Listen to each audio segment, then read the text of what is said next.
സ്നേഹം, ദിവ്യസ്നേഹം, സ്നേഹം, ദിവ്യസ്നേഹം. അപ്പോസ്തല പ്രവൃത്തികൾ 8-ാമത്തെ അധ്യായം 26-ാമത്തെ വാക്യം. അനന്തരം കർത്താവിന്റെ ദൂതൻ ഫിലിപ്പോസിനോട്, നീ എഴുന്നേറ്റ് തെക്കോട്ട് യെരുശലേമിൽ നിന്ന് ഗസയ്ക്കുള്ള നിർജ്ജനമായ വഴിയിലേക്ക് പോക എന്ന് പറഞ്ഞു. കർത്താവിന്റെ ദൂതൻ ഫിലിപ്പോസിനോട് നീ എഴുന്നേറ്റ് തെക്കോട്ട് യെരുശലേമിൽ നിന്ന് ഗസയ്ക്കുള്ള നിർജ്ജനമായ വഴിയിലേക്ക് പോക എന്ന് പറഞ്ഞു. അപ്പോൾ അവൻ പുറപ്പെട്ട് ചെല്ലുവാൻ ഇടയായി. ഈ ഫിലിപ്പോസ് ആരാണ്? 12 പേർ ശിഷ്യന്മാരിൽ ഒരുവൻ അല്ല, എന്നാൽ ആഹാരം പങ്കുവയ്ക്കുന്നതിന് വേണ്ടി തിരഞ്ഞെടുക്കപ്പെട്ട ശുശ്രൂഷക്കാരിൽ ഒരുവനായിരുന്നു. ആഹാരം പങ്കുവയ്ക്കുന്നതിന് വേണ്ടി, വസ്ത്രങ്ങൾ പങ്കുവയ്ക്കുന്നതിന് വേണ്ടി തിരഞ്ഞെടുക്കപ്പെട്ട ശുശ്രൂഷക്കാരിൽ ഒരു വ്യക്തിയായിരുന്നു. എന്നാൽ ഇദ്ദേഹത്തിന്റെ ആശ എന്താണെന്ന് വെച്ചാൽ, ഒരു വ്യക്തിക്ക് ആഹാരവും വസ്ത്രവും കൊടുക്കുന്നതിനേക്കാൾ ആ വ്യക്തിയുടെ ആത്മാവിന് ആഹാരവും വെള്ളവും കൊടുക്കുന്നതായിരുന്നു. അതിനനുസരിച്ച് പ്രവർത്തിച്ചു. അതുകൊണ്ട് സഭ ചിതറിപ്പോയ സമയത്ത് ശമര്യ പട്ടണത്തിലേക്ക് അദ്ദേഹം പോകുവാനിടയായി. അവിടെ ചെന്ന് സുവിശേഷം പ്രസംഗിക്കുവാൻ തുടങ്ങി. ആ ശമര്യ പട്ടണം ഒരു നല്ല സ്ഥലം അല്ല. ശമര്യക്കാർ നല്ല ആളുകളല്ല. യഹൂദന്മാർ അന്യ വ്യക്തികളെ വിവാഹം കഴിച്ചവരിൽ നിന്ന് ഉണ്ടായ തലമുറയാണ്. അവരെ യഹൂദന്മാർ തള്ളിക്കളഞ്ഞതാണ്. അവർ തള്ളപ്പെട്ടവരായിരുന്നുവെങ്കിലും മനുഷ്യൻ അവരോട് സ്നേഹം കാട്ടിയില്ല എങ്കിലും ദൈവത്തിന് അവരോട് വലിയ സ്നേഹം ഉണ്ടായിരുന്നു. ശമര്യക്കാരെ യേശുക്രിസ്തു ഒരുപാട് സ്നേഹിക്കുവാനിടയായി. ശമര്യ സ്ത്രീയെ മാറ്റുന്നതിനു വേണ്ടി യേശുക്രിസ്തു ഒരുപാട് ദൂരം യാത്ര ചെയ്തു പോയി. പാപത്തെ വെറുക്കുന്നു, എന്നാൽ പാപിയെ ഒരിക്കലും വെറുക്കുന്നില്ല. അവൻ പാപത്തെയാണ് വെറുക്കുന്നത്. പാപിയെ എല്ലായ്പ്പോഴും സ്നേഹിക്കുന്നു. ശമര്യക്കാരെ ദൈവം സ്നേഹിക്കുന്നു എന്നറിഞ്ഞതായ ഫിലിപ്പോസ് ആ ദേശത്തിലേക്ക് ചെന്നിട്ട് സുവിശേഷം പറയുകയാണ്. ഫിലിപ്പോസ് ദൈവത്തിന്റെ വേല ചെയ്യുകയാണ് ഇവിടെ. അവിടെ സഭ വളരുകയാണ്. ജനമെല്ലാം അങ്ങോട്ട് വരികയാണ് ചെയ്യുന്നത്. അവിടെ ആകസ്മികമായിട്ട് ഒരു കാര്യം നടക്കാനിടയായി. എന്താണെന്ന് നമുക്ക് നോക്കാം. കർത്താവ് തന്നെ ദൂതനെ അയച്ച് പറയുകയാണ്, നീ എഴുന്നേറ്റ് ഗാസയ്ക്ക് പോകുന്ന നിർജ്ജന പ്രദേശത്തേക്ക് ചെല്ലുക എന്ന് പറഞ്ഞപ്പോൾ ഫിലിപ്പോസിന് മനസ്സിലായിരിക്കുമോ? നിങ്ങൾക്ക് അറിയാമോ? നിങ്ങൾക്ക് തന്നെ മനസ്സിലായില്ല, പിന്നെ എങ്ങനെയാണ്? അതായത് ഈ ശമര്യയിലുള്ളതായ ആളുകൾ മാനസാന്തരപ്പെട്ടിട്ട് ആ സന്തോഷത്താൽ ഫിലിപ്പോസിന് ഇപ്പോൾ ഉണ്ടാകുന്നതായ ആലോചന നല്ലൊരു സഭ പണിത് ഇവിടെ തന്നെ നിൽക്കാമെന്നാണ്. എന്നാൽ ദൈവം ആ സമയത്ത് പറയാണ്, എഴുന്നേൽക്കുക, പോകൂ പോകൂ പോകൂ. അതെന്താണ് കർത്താവേ? ഒരുപാട് കഷ്ടപ്പെട്ട് ആത്മാക്കളെയൊക്കെ നേടി നല്ലൊരു സഭയൊക്കെ ആയിട്ട് അല്പസ്വല്പം സുഖമൊക്കെ അനുഭവിച്ചിവിടെ സഭയുടെ കാര്യമൊക്കെ നോക്കി അങ്ങനെ തന്നെ പോകാമെന്ന് വിചാരിക്കുന്നതായ സമയത്ത് എന്താണ് പോകുവാൻ വേണ്ടി പറയുന്നത്? എന്നെ നിർബന്ധിക്കുന്നത്? അതോ അമേരിക്കയിലേക്കോ മറ്റോ ആണെങ്കിൽ പോകാമായിരുന്നു. ഇതെവിടേക്ക് പോകാനാണ് പറയുന്നത്? അല്ലെങ്കിൽ പിന്നെ മദ്രാസിൽ പോകാൻ പറയാമായിരുന്നു, പോകാമായിരുന്നു. ഇതെന്താണ് എന്നോട് നിർജ്ജന പ്രദേശത്തിലേക്ക് പോകുവാൻ വേണ്ടി പറയുന്നത്? നിർജ്ജന പ്രദേശത്ത് ആരാണുള്ളത്? അവിടെ ജന്തുക്കളാണുള്ളത്. ആരാണ്? ജന്തുക്കൾ ഉണ്ടായിരിക്കും. അല്ലെങ്കിൽ ഒരു കൂടി വന്നാൽ 10-15 പേർ അവിടെയുള്ള വനത്തിൽ താമസിക്കുന്ന ആളുകൾ കാണും. എന്നെ എന്തുകൊണ്ട് അങ്ങോട്ട് അയക്കുമെന്ന് ഫിലിപ്പോസ് ചോദ്യം ചെയ്തില്ല. മറിച്ച് കർത്താവിന്റെ വാക്ക് കേട്ട അതേ സമയത്ത് തന്നെ അവൻ എഴുന്നേറ്റ് പുറപ്പെട്ട് അവിടേക്ക് പോകുവാൻ ഇടയായി. എത്ര വലിയ ദൈവദാസനാണെന്ന് നോക്കുക. ഇന്ന് ദൈവത്തിലെ ദാസന്മാരായിരിക്കുന്നതായ വ്യക്തികൾ ദൈവം പറയുന്നിടത്തേക്ക് പോവുകയോ ദൈവം പറയുന്ന കാര്യങ്ങൾ പറയുകയോ ചെയ്യുന്നില്ല. അതുകൊണ്ടാണ് ഇന്ന് സുവിശേഷ വേല വർദ്ധിച്ചു വരാതിരിക്കുന്നത്. അതുകൊണ്ടാണ് പരിശുദ്ധാത്മാവിന്റെ ക്രിയകൾ നടക്കാതിരിക്കുന്നത്. എവിടെയാണ് പണം കിട്ടുന്നത്? എവിടെയാണ് പേര് കിട്ടുന്നത്? എവിടെയാണ് ജനം കൂടുതൽ വരുന്നത്? എവിടെയാണ് നല്ല സുഖസൗകര്യങ്ങളുള്ളത്? എവിടെയാണ് നല്ല വരുമാനം കിട്ടുന്നത് എന്നുള്ള കാര്യങ്ങൾ ചിന്തിക്കുകയില്ല. നിങ്ങൾ ദൈവം പറയുന്നിടത്തേക്ക് പോകുക. ആദ്യം തന്നെ ദൈവം നടത്തിയതായ മാർഗം ഇങ്ങനെയായിരുന്നു. അതുപോലെ ദൈവം ഉപയോഗിച്ചതായ ഉപയോഗ വിധാനവും ഇതായിരുന്നു. ദൈവഹിതപ്രകാരം ചെയ്യുന്ന പണികളിൽ ദൈവത്തിന്റെ അനുഗ്രഹം കാണുവാനിടയാകും. നമ്മുടെ സ്വന്തം ആലോചനയാൽ ചെയ്യുന്നതായ കാര്യങ്ങൾ വിഫലമായി പോകും, സഫലമാവില്ല. ദൈവം പോകാൻ പറഞ്ഞ സ്ഥലത്തേക്ക് പോകുവാൻ പഠിക്കണം. നിർജ്ജന പ്രദേശത്തേക്ക് ദൈവം പോകുവാൻ പറഞ്ഞ സമയത്ത് അവിടേക്ക് പോകുവാൻ ഇടയായി. അപ്പോൾ വഴിയിൽ വെച്ച് ഒരു രഥം കാണുകയാണ്. ആ രഥം മുൻപോട്ട് പോവുകയാണ്. ദൈവം പറഞ്ഞു, ആ രഥത്തിനോടൊപ്പം നീ ഓടുക. ആ രഥം ആരുടേതാണ്, അതിൽ ആരിയ്ക്കുന്നു എന്നൊന്നും അറിയുകയില്ല. എന്നാൽ ദൈവം ഓടുവാൻ പറഞ്ഞപ്പോൾ ആ രഥത്തിന്റെ പിന്നാലെ ഓടുകയാണ്. ആ രഥത്തിൽ ആരാണ് ഇരിക്കുന്നത്? ഒരു മന്ത്രിയാണ്, ഒരു ഫൈനാൻസ് മിനിസ്റ്ററാണ്, ധനകാര്യമന്ത്രിയാണ്. അദ്ദേഹം വളരെ ദൂരത്ത് നിന്ന്, അതായത് എത്യോപ്യയിൽ നിന്നും യെരുശലേമിലേക്ക് വരുവാനിടയായി. വലിയവനായ ദൈവമായ യഹോവയെ ആരാധിക്കുന്നതിനു വേണ്ടി അവന്റെ ആലയത്തിലേക്ക് വരുന്ന വഴിയാണ്. ഫിലിപ്പോസ് ആത്മാവിനെ നേടുവാൻ അവിടെ രഥത്തിന് പിന്നാലെ ഓടുന്നു. ദൈവം നിനക്ക് നൽകുന്നതായ അവസരങ്ങളിൽ നീ ആത്മാക്കളെ നേടുന്നതിനു വേണ്ടി നിന്റെ ജീവിതത്തെ കർത്താവിനു വേണ്ടി സമർപ്പിച്ച് അവന്റെ വേല ചെയ്യുവാൻ ഓടുക. നീ ഭാഗ്യവാനാകും, ഭാഗ്യവതിയാകും. ഫിലിപ്പോസ് ആത്മാവിനെ നേടുന്നതിനു വേണ്ടി രഥത്തിന് പിന്നാലെ ഓടുന്നു. മറ്റൊരു വ്യക്തിയെ കാണാം. 2 രാജാക്കന്മാരുടെ പുസ്തകം 5-ാം അധ്യായം 20-ാം വാക്യത്തിൽ രഥത്തിന് പിന്നാലെ ഓടുന്നതായിട്ട്. ആരാണത്? 2 രാജാക്കന്മാർ 5-ാം അധ്യായം അതിന്റെ 20-ാമത്തെ വാക്യം. അവനെ വിട്ട് കുറെ ദൂരം പോയ ശേഷം ദൈവപുരുഷനായ എലീശയുടെ ബാല്യക്കാരൻ ഗേഹസി അരാമ്യൻ നയമാൻ കൊണ്ടുവന്നത് എന്റെ യജമാനൻ അവന്റെ കയ്യിൽ നിന്ന് വാങ്ങാതെ വിട്ടുകളഞ്ഞുവല്ലോ. യഹോവയാണ്, ഞാൻ അവന്റെ പിന്നാലെ ഓടിച്ചെന്ന് അവനോട് അല്പമെങ്കിലും വാങ്ങുമെന്ന് പറഞ്ഞു. പിന്തുടർന്നു. നയമാൻ ഒരു കുഷ്ഠരോഗിയായിരുന്നു. സിറിയാദേശത്ത് നിന്ന് കുഷ്ഠരോഗം മാറുന്നതിന് വേണ്ടി ഇസ്രായേലിലേക്ക് വരുവാനിടയായി. ദൈവദാസനായ എലീശ പറഞ്ഞതിന് പ്രകാരം യോർദാൻ നദിയിൽ 7 തവണ മുങ്ങി നിവർന്നപ്പോൾ ശിശുവിന്റെ ശരീരം പോലെ അവന്റെ ശരീരം സൗഖ്യമാകാനിടയായി. അതിന് നന്ദി സൂചകമായിട്ട് അവൻ സ്വർണവും വെള്ളിയും വിശേഷ വസ്ത്രങ്ങളും ദാനമായിട്ട് കൊടുക്കുവാൻ ഇച്ഛിച്ചപ്പോൾ എലീശ പറഞ്ഞു, എനിക്കിത് വേണ്ട. പണമല്ല നിന്നെ സൗഖ്യമാക്കിയത്.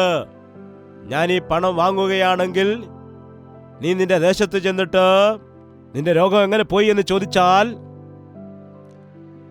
വെള്ളിയും സ്വർണവും വിശേഷ വസ്ത്രങ്ങളും കൊടുത്തതുകൊണ്ടാണ് എന്റെ രോഗം മാറിയത്. അപ്പോൾ അത് കേൾക്കുന്നവർ ഞങ്ങൾക്കത്രയും കൊടുക്കുവാൻ കഴിയുകയില്ല എന്ന് പറഞ്ഞിട്ട് അവർ പിന്തിരിയും. അതുപോലെ അവർ ചിന്തിക്കും, സൗഖ്യം പണം കൊടുത്തു വാങ്ങാൻ കഴിയും എന്നുള്ള കാര്യം. സൗഖ്യം പണം കൊടുത്തു വാങ്ങുവാൻ കഴിയില്ല. ദൈവദാസന് പണം കൊടുത്താൽ നിങ്ങൾക്ക് സൗഖ്യം ലഭിക്കുമെന്ന് ചിന്തിച്ചാൽ അത് അജ്ഞാനമാണ്. ഇവിടെ എലീശ പറയുകയാണ്, എനിക്ക് ധനത്തിന്റെ ആവശ്യമില്ല, വേണ്ട. അപ്പോൾ അവിടെ മറ്റൊരു വ്യക്തിയെ നമുക്ക് കാണാൻ കഴിയും. എലീശയുടെ അരികിൽ നിൽക്കുന്നതായ ബാല്യക്കാരൻ, സഹായി, ദാസൻ. ബൈബിൾ ട്രെയിനിങ്ങിന് വന്ന വ്യക്തിയായിരിക്കാം. എലീശയുടെ അരികില് സഹായിയായിട്ട് നിന്ന് ദേവദാസന്റെ അരികില് സേവയൊക്കെ ചെയ്ത് നിന്നുകൊണ്ട് ഏലിയാവിന്റെ അടുക്കൽ നിന്നതായ എലീശയ്ക്ക് എത്ര ഇരട്ടി ആത്മാവിനെയാണ് ലഭിച്ചത്? 2 ഇരട്ടി. അപ്പോൾ ഗേഹസിക്ക് എത്ര ഇരട്ടി ലഭിക്കണം? 4 ഇരട്ടി. അങ്ങനെയുള്ളൊരു ദാഹത്തോട് വന്നതായിരിക്കാം. എന്നാൽ അതിനിടയ്ക്ക് പണവും സ്വർണവും വസ്ത്രവും എല്ലാം കാണുമ്പോൾ അത് കണ്ടിട്ട് ആകർഷിക്കപ്പെട്ടു പോകുന്നു. ചില ആളുകൾക്ക് അങ്ങനെയാണ്. പണം കണ്ടാൽ പിന്നെ തലകറങ്ങിപ്പോകാനിടയാകും. പിന്നെ അതിനെക്കുറിച്ച് മാത്രമാണ് ചിന്ത. ഗേഹസി ഓടുകയാണ്. പണമുള്ള ആ രഥത്തിന് പിന്നാലെ, സമ്പത്തുള്ള രഥത്തിന് പിന്നാലെ ഓടുന്നു. യഹോവയുടെ നാമം പറഞ്ഞുകൊണ്ടാണ് അവൻ ഓടുന്നത്. ഇവൻ അനാവശ്യമായ കാര്യങ്ങൾ ചെയ്യുന്നതിന് വേണ്ടി എന്താണ് ചെയ്യുന്നത്? യഹോവയുടെ നാമത്തെ അവിടെ വൃഥാ ഉപയോഗിക്കുകയാണ്. അവൻ കള്ളം കാണിക്കാൻ, വഞ്ചന കാണിക്കുന്നതിന് വേണ്ടി, പണം സമ്പാദിക്കാൻ വേണ്ടി ഓടുകയാണ്. യഹോവയുടെ നാമത്തില്, യഹോവയാണ് ഞാൻ ചെന്ന് വാങ്ങുമെന്നാണ് അവനിവിടെ പറയുന്നത്. ഇത് കണ്ടതായ നയമാൻ ചിന്തിച്ചു, ഗേഹസി എലീശയുടെ അരികിൽ നിന്നതായ ഒരു ദേവദാസനാണല്ലോ, എന്തുകൊണ്ടാണ് എന്റെ പിന്നാലെ ഓടി വരുന്നത്? എന്നിട്ട് ഇറങ്ങി ചോദിച്ചു, എല്ലാവരും സുഖമായിരിക്കുന്നോ എന്ന് ചോദിച്ചതായ സമയത്ത്, സുഖമായിരിക്കുന്നു, ഞങ്ങളുടെ ദേവദാസൻ പണം വേണ്ട എന്ന് പറഞ്ഞു. എങ്കിലും ഞാനൊരു 2 മക്കളുടെ പിതാവാണ്, എനിക്ക് 2 പെൺകുട്ടികളാണുള്ളത്, എന്റെ വീട്ടിൽ വളരെ കഷ്ടമാണ് എന്ന് പറഞ്ഞ് ചോദിച്ചെങ്കിൽ കുഴപ്പമേലായിരുന്നു. എന്താണ് പറഞ്ഞത്? ഇപ്പോൾ ഞങ്ങളുടെ അരികിലേക്ക് 2 ബാല്യക്കാർ വന്നിരിക്കുന്നു. അവർക്ക് വേണ്ടിയാണ്, എനിക്ക് വേണ്ടിയും ദേവദാസനും വേണ്ടിയല്ല, അവർക്ക് വേണ്ടിയാണ്. എന്താണ്? 1 താലന്ത് വെള്ളിയും 2 കൂട്ടം വസ്ത്രവും തരണമേ എന്ന് പറയാനിടയായി. സൗഖ്യം പ്രാപിച്ച നയമാൻ വളരെ നന്ദിയോടുകൂടെ നിൽക്കുകയാണ്. ചോദിച്ചാൽ എന്തും കൊടുക്കാൻ തയ്യാറായി നിൽക്കുന്നു. വേണമെങ്കിൽ ഞങ്ങളുടെ രാജ്യത്ത് കൊണ്ടുപോയി മന്ത്രിയാക്കി മാറ്റാം എന്ന് ചിന്തിക്കുന്നു. എന്നാൽ ഒരു വ്യക്തിയെ ചൂഷണം ചെയ്യുന്നത്, ഒരു വ്യക്തി ദൈവത്തിന്റെ സന്നിധിയിലേക്ക് വരുമ്പോൾ ആ വ്യക്തിയിൽ കൂടി എനിക്ക് എന്തു ലാഭം കിട്ടാനിടയാകും? ആ വ്യക്തിയെ എങ്ങനെ എന്റെ സ്വന്തം കാര്യങ്ങൾക്ക് വേണ്ടി ഉപയോഗിക്കുവാൻ കഴിയും? എന്റെ സ്വന്തം ആവശ്യങ്ങൾക്ക് വേണ്ടി ഉപയോഗിക്കാൻ കഴിയും എന്ന ആലോചന നയമാൻ പറഞ്ഞു, വാങ്ങുക. 1 താലന്തല്ല 2 താലന്ത് ദയവ് ചെയ്ത് വാങ്ങണമെന്ന് പറഞ്ഞ് 2 താലന്ത് വെള്ളിയും വസ്ത്രക്കൂട്ടവും അവന്റെ ബാല്യക്കാരെ കൊടുത്ത് അയക്കുവാനിടയായി. ക്രിസ്ത്യാനികളെ, ജാഗ്രത! നിങ്ങൾ എന്താണ് കേൾക്കുന്നത്? എന്തനുസരിക്കുന്നു? എന്ത് വിശ്വസിക്കുന്നു എന്ന് വിശുദ്ധ വേദപുസ്തകം വെച്ച് പരിശോധിക്കൂ. നാം ഓടേണ്ടത് പണത്തിന് പിന്നാലെയല്ല, അധികാരികളുടെ പിന്നാലെയല്ല, സ്ഥാനത്തിന് പിന്നാലെയല്ല, സ്വാർത്ഥതയുടെ പിന്നാലെയല്ല, ആത്മാക്കളുടെ പിന്നാലെ ഓടുക. ആത്മാക്കൾക്ക് വേണ്ടി ഓടുക. എന്നെ അനുഗമിക്കുക, ഞാൻ നിങ്ങളെ മനുഷ്യരെ പിടിക്കുന്നവരാക്കി മാറ്റാമെന്ന് പറഞ്ഞു. പത്രോസിനെയും യാക്കോബിനെയും യോഹന്നാനെയും ഒക്കെ വിളിച്ച സമയത്ത് അവർ സകലതും വിട്ടിട്ട് അവനെ അനുഗമിച്ചു. പത്രോസിനെയും യോഹന്നാനെയും വിളിച്ചപ്പോൾ വള്ളവും വലയും വിട്ടാണ് വന്നത്. എന്നാൽ അവർ ദൈവത്തിനു വേണ്ടി ഒരുപാട് ഉപയോഗിക്കപ്പെട്ടു. ദൈവത്തിനു വേണ്ടി നിങ്ങൾ ലോകത്തെ വിടാൻ തയ്യാറാണോ? അതോ ലോകത്തിനു വേണ്ടി നിങ്ങൾ ദൈവത്തെയാണോ വിടുന്നത്? എത്രയോ യൗവനക്കാർ ഇന്ന് ദൈവിക അനുഗ്രഹങ്ങളെല്ലാം പ്രാപിച്ചതിന് ശേഷം ദൈവത്തെ ഉപേക്ഷിക്കുകയാണ് ചെയ്യുന്നത്. ക്രിസ്ത്യാനികൾ ചോക്ലേറ്റ് സോൾജേഴ്സ് ആയിട്ട് മാറുകയാണ്. ചോക്ലേറ്റ് സോൾജേഴ്സ് എന്ന് പറയുമ്പോൾ 10 ചോക്ലേറ്റുകൾ യുദ്ധം ചെയ്യാൻ വേണ്ടി പോയി. ഇടയ്ക്ക് മഴ വരാനിടയായി. എന്താണ് സംഭവിച്ചത്? എല്ലാം അലിഞ്ഞു പോകാനിടയായി. പൗലോസ് പറയുകയാണ്, എന്നോടൊപ്പം നല്ലൊരു സൈനികനെ പോലെ പോരാടുക. ദൈവവേല എന്ന് പറയുമ്പോൾ തമാശയല്ല. കഷ്ടതയും കണ്ണുനീരും ദുരാത്മ സേനയോടുള്ള പോരാട്ടവും. ദൈവത്തിന്റെ ഹിതത്തെ അനുസരിച്ചില്ലെങ്കിൽ ദൈവത്തിന്റെ ശാപത്തിന് ഇരയാകും. നയമാന്റെ പക്കൽ നിന്ന് വെള്ളിയും വസ്ത്രങ്ങളും വാങ്ങിയെടുത്ത് വീട്ടിൽ കൊണ്ട് ഒളിപ്പിച്ചു വെച്ചിട്ട് ഒന്നും അറിയാത്ത രീതിയിൽ ആലയത്തിൽ വന്ന് നിൽക്കുകയാണ്. എലീശ ചോദിച്ചു, ഗേഹസി എവിടെ പോയതായിരുന്നു? എവിടേക്ക് പോയി? നിന്റെ ദാസനായിരിക്കുന്ന ഞാൻ എവിടേക്കും പോയില്ല, ഇവിടെ തന്നെ ഉണ്ടായിരുന്നു. എന്ത് നന്നായിട്ടാണ് സംസാരിക്കുന്നത്. ചിലർ കള്ളം പറയുന്നത് നാം കേൾക്കുകയാണെങ്കിൽ സിനിമ നടന്മാർ പോലും അവരുടെ അടുക്കൽ വരികയില്ല. അത്രമാത്രമാണ്. എത്ര നന്നായിട്ടാണ് അമ്മയെ പറ്റിച്ചെടുക്കുന്നത്. സ്നേഹമുള്ളതായ അമ്മയല്ലേ പറ്റിക്കപ്പെടും. നിന്നോട് ഒരുപാട് സ്നേഹം കാണിക്കുന്ന മാതാവിനെ പറ്റിച്ചിട്ട് എന്തോ വലിയ കാര്യം ചെയ്തു എന്ന രീതിയിലാണ് നിൽക്കുന്നത്. നിന്നെ ഇത്രയും വിശ്വസിക്കുന്ന ദൈവത്തെ പറ്റിച്ചിട്ട് കടന്നു കളയാമെന്ന് വിചാരിക്കുകയാണോ? നിന്റെ ദാസനായിരിക്കുന്ന ഞാൻ എവിടേക്കും പോയില്ല. ആ രഥത്തിന് പിന്നാലെ നീ ഓടിയ സമയത്ത് എന്റെ മനസ്സും നിന്നോടൊപ്പം വന്നില്ലേ? എന്റെ മനസ്സ് നിന്നോടൊപ്പം. ഒരു യഥാർത്ഥമായ ദൈവദാസന്റെ മനസ്സ് താൻ നേടിയെടുത്തതായ ആത്മാക്കളുടെ പിന്നാലെ ആയിരിക്കും. അവരുടെ ആവശ്യങ്ങളെയും അവരുടെ ബുദ്ധിമുട്ടുകളെയും അറിയുന്നതായ മനസ്സ് ഉണ്ടായിരിക്കും. അവരെ ആശ്വസിപ്പിക്കുവാനും ബലപ്പെടുത്തുവാനും ക്രമീകരിക്കുവാനും പരിശ്രമിക്കുന്ന മനസ്സായിരിക്കും. ഇതൊരു ബിസിനസ് അല്ല. ദൈവവേല അങ്ങനെയല്ല. ഒരു കടയിൽ ചെന്നിട്ട് നാം ഒരു സാധനം വാങ്ങിച്ച് കാശ് കൊടുത്ത് അവരുടെ കാര്യം അവർ നോക്കുന്നു, നമ്മുടെ കാര്യം നാം നോക്കുന്നു. അങ്ങനെയുള്ളതല്ല ഇത്. ദൈവം നമുക്ക് നൽകിയിരിക്കുന്ന ബന്ധം അങ്ങനെയുള്ളതല്ല. പൗലോസ് പറയുകയാണ്, ഈ ആത്മാക്കളെക്കുറിച്ചുള്ളതായ ഒരു ഭാരം നമ്മുടെ ജീവിതത്തിൽ ഉണ്ടായിരിക്കണം. പൗലോസ് പറയുന്നു, സുവിശേഷത്താൽ ഞാൻ നിങ്ങളെ ഗർഭം ധരിച്ചിരിക്കുന്നു. യേശുവിന്റെ സാദൃശ്യത്തിലേക്ക് നിങ്ങൾ മാറ്റപ്പെടേണ്ടതിനു വേണ്ടി നിങ്ങൾക്ക് വേണ്ടി ഞാൻ പ്രസവവേദന അനുഭവിക്കുന്നു. പ്രസവവേദന അനുഭവിക്കുന്നതായ ദൈവദാസന്മാരുണ്ട്. ആത്മാക്കളെ നേടണമെന്നുള്ള ആഗ്രഹത്തോടുകൂടി വചനം പറയുന്നവരുണ്ട്, പ്രാർത്ഥിക്കുന്നവരുണ്ട്. എന്നാൽ അന്ത്യകാലത്ത് അങ്ങനെയുള്ളതായ ജനങ്ങൾ കുറഞ്ഞു പോവുകയാണ്. അയ്യോ, അങ്ങനെയുള്ളവർക്ക് കഷ്ടം. ആ കൂട്ടത്തിൽ ഞാൻ ഉണ്ടാകാതിരിക്കട്ടെ. എന്റെ ദൈവത്തിന്റെ സന്നിധിയിൽ വിശ്വസ്തനായിട്ട് നിൽക്കേണ്ടതിനു വേണ്ടി അവന്റെ മുൻപിൽ രാവും പകലും പ്രാർത്ഥിച്ചുകൊണ്ട് അവൻ പറയുന്നത് പോലെ ചെയ്തു പോവുകയാണ്. ദൈവത്തിന്റെ ഹിതം ചെയ്യുന്നവൻ നിത്യവും വസിക്കാനിടയാകും. ദൈവത്തിന്റെ ഹിതം ചെയ്യുന്നവൻ സിംഹത്തെ പോലെ ധൈര്യവാനായിരിക്കും. അവൻ പണത്തിന് കീഴ്പ്പെടില്ല. പുകഴ്ത്തലുകൾക്ക് മുൻപിൽ അവൻ കീഴ്പ്പെട്ടു പോവുകയില്ല. അവൻ ദൈവത്തെ അനുസരിക്കും. യഥാർത്ഥ ക്രിസ്ത്യാനിയായിട്ട് ജീവിക്കുക. ഇഷ്ടമുള്ളതുപോലെ തോന്നിയതുപോലെ ജീവിക്കാതെ, പണത്തിനു വേണ്ടി ആർത്തി കാണിക്കാതെ, മുഖസ്തുതി പറയുന്ന ആളുകൾക്ക് മുമ്പിൽ അവരെ സന്തോഷിപ്പിച്ച് ജീവിക്കാതെ ദൈവത്തിന്റെ ഹിതപ്രകാരം ജീവിക്കാൻ ശ്രമിക്കൂ. ദയവ് ചെയ്ത് തലകളെ വണക്കാം, നമുക്ക് പ്രാർത്ഥിക്കാം. പ്രാർത്ഥന. പരിശുദ്ധനായ സ്നേഹമുള്ള ഞങ്ങളുടെ പിതാവേ, ഇപ്പോൾ പ്രാർത്ഥിക്കുന്ന നിന്റെ മക്കളെ നീ ദർശിക്കണമേ. ആ സ്വർഗീയ വാതിലുകളെ തുറന്നുകൊണ്ട് ആ കിളിവാതിലുകളിൽ നിന്ന് ഞങ്ങളുടെ മേൽ അനുഗ്രഹത്തെ ചൊരിയുമെന്ന് പറഞ്ഞ വാഗ്ദത്തം അക്ഷരാർത്ഥത്തിൽ നടത്തണമേ.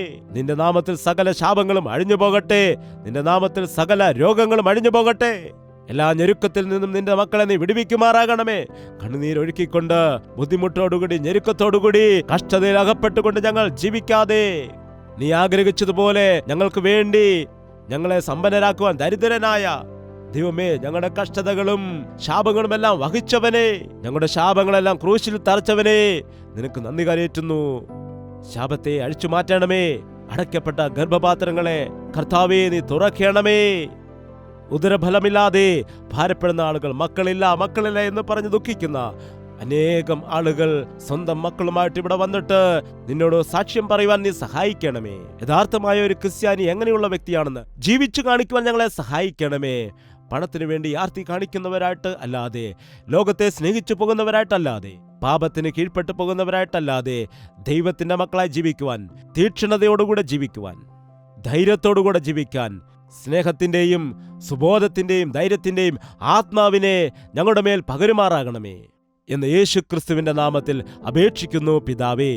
നമ്മുടെ പിതാവായ ദൈവത്തിന്റെ സ്നേഹവും പുത്രനായ യേശു ക്രിസ്തുവിന്റെ കൃപയും ആശ്വസിപ്പിച്ച് വഴി നടത്തുന്ന പരിശുദ്ധാത്മാവിന്റെ കൂട്ടായ്മയും സഹവാസവും നാം ഓരോരുത്തരോടും നാം പ്രാർത്ഥിച്ച സകല വിഷയങ്ങളോടും ഇന്നു മുതൽ എന്നേക്കും ഉണ്ടായിരിക്കുമാറാകട്ടെ. ആമേൻ.